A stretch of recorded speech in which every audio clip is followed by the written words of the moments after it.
So I want you to think about a special moment when you were playing a video game that really changed you. Something that has stuck with you and was so memorable that you possibly could not forget it. Because at the end of the day, that's the beauty of video games. They're our escape from reality, and one that honestly I couldn't see myself living without, as funny as that is. Some of these moments could be beating the Ender Dragon in Minecraft for the first time, or defeating Mario, or defeating Bowser and saving the Mushroom Kingdom in Super Mario Bros, or even just freeing all the monsters of the underground in Undertale. As for myself, well, it comes full circle for me because one of these special moments was confronting Dr. Eggman at the end of one of my favorite games of all time, Sonic Unleashed. Now, love it or hate it, this world adventure that Sonic goes on is definitely one of the most impactful journeys that a blue rodent could ever have you go on. But this really isn't a video covering Sonic Unleashed in its entirety. No. Not yet, at least. But I do want to tackle a small portion of what made this game so special, and to do that, we need to talk about the boss that made Sonic Unleashed perfect. Let's get one thing cleared up right away. It's clear I'm not talking about just any boss. Certainly not Perfect Dark Gaia, certainly not the Egg Beetle, and sure as hell not the Egg Devil Ray. No, we are tackling one of the best parts of Sonic Unleashed, the Egg Dragoon. This boss works so well, and there's a variety of reasons for that. Let's start off with the very first thing you see before the encounter with this iconic boss, the cutscene. One of the many reasons this cutscene is so important are because of the two main things that have been established. One, for years now we have constantly heard Eggman talk about building his own utopia, a place perfectly encapsulating his image. Unleashed is the first and really only place to truly show us an Eggman land. Because not only is it one of the most interesting places you'll visit while playing this game aesthetically, but it's also one of the most difficult levels of any Sonic title, requiring you to have complete mastery for the controls of not only the regular speedy Blue Blur, but his much stronger and slower Werehog form. Hence, when you finally clear Eggman Land, we are presented a cutscene where Sonic, despite in his weakened Werehog state, was successful in completing his mission of restoring power to the final and 7th Chaos Emerald, hence restoring the planet back to normal after being broken apart. Everything seems fine with Sonic and Chip having saved the world, or so they thought. Suddenly, the floor begins to shake, and this is where we see Eggman's newest plaything, the Ultra Hyper Prototype 1.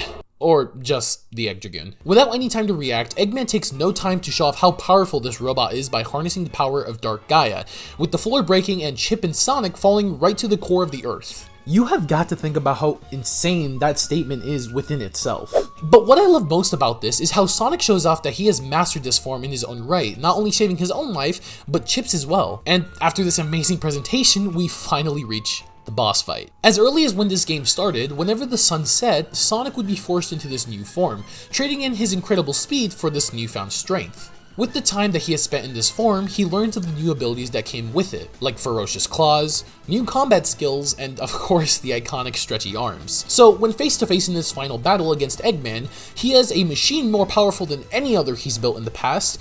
How does Sonic hold up?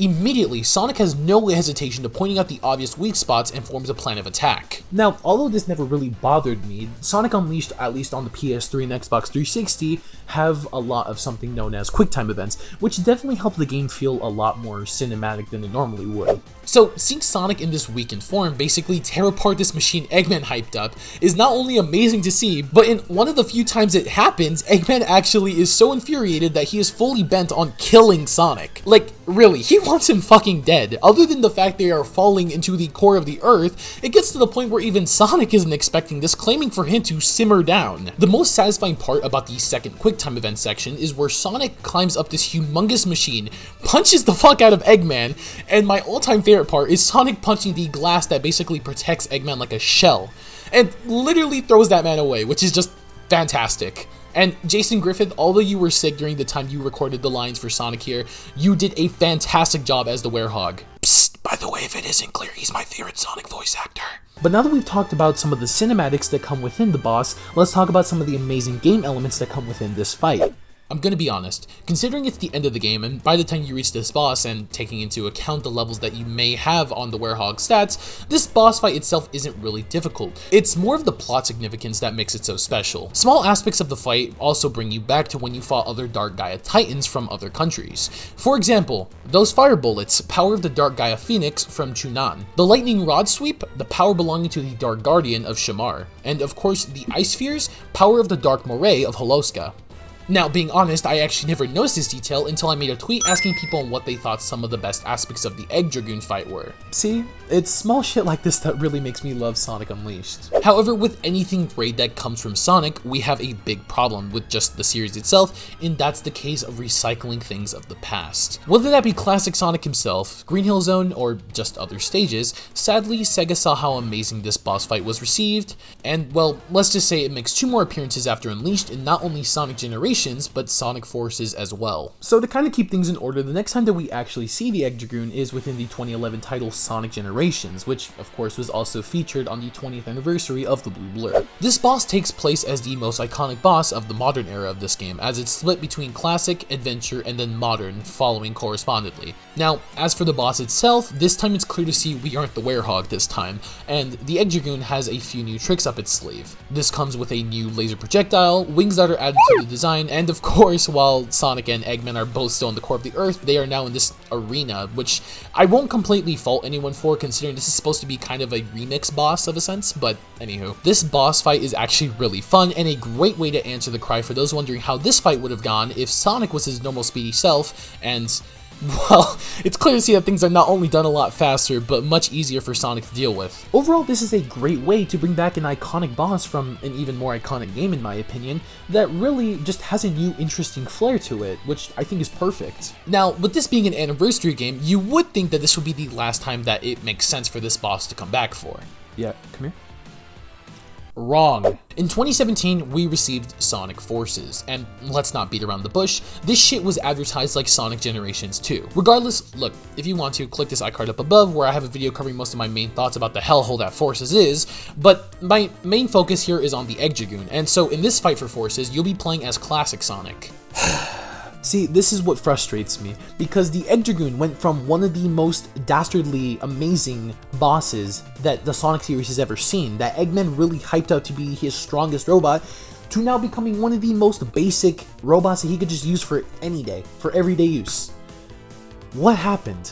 I think it's also the fact that a younger, less skilled Sonic beat this machine, which doesn't make sense to me, honestly. But hey, maybe Tails was right about Eggman claiming that the Egg Dragoon had lost only 10% of its power as a lie. This boss is still though the worst version of the fight that I've ever seen, and really fights barely like the Egg Dragoon has been presented to in the past, requiring you to just dodge the drills and bullets, and really just Green Hill Zone debris more than actually fighting this huge robot head on. I mean, classic Sonic literally beats it by hurling huge rocks back at it, which is just annoyingly dumb, honestly. Yeah, this was just really one of those cases where the nostalgia bias that came within the Sonic series was pretty bad.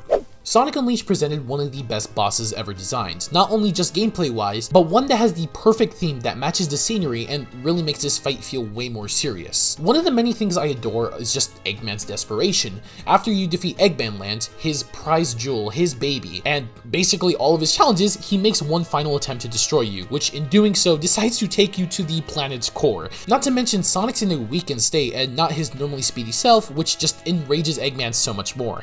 This boss fight also has an unmatched cinematic flair to it. Eggman is literally told to calm down by Sonic, which is just a perfect amount of attention to detail, which it's just trying to prove here that Sonic is not even expecting all the shit that Eggman's trying to pull. Despite all of this though, and ignoring reused versions of the fight later down the line, without a doubt the Egg Dragoon is truly the boss that made Sonic Unleashed perfect. Hey, and welcome to the end of the video. Socials to my Twitter, Twitch, and Discord will be in the description down below if that interests you as always. Huge thank you to all my members of the channel, and thank you guys for even giving me a dime. If you want to be a channel member, make sure you press that join button right next to the subscribe button, which you should also totally press by the way, because guess what, it's free, and it really doesn't cost you anything, and if you regret it for whatever reason, you can always unsubscribe later. As always, thank you all so much for watching, and have a great one.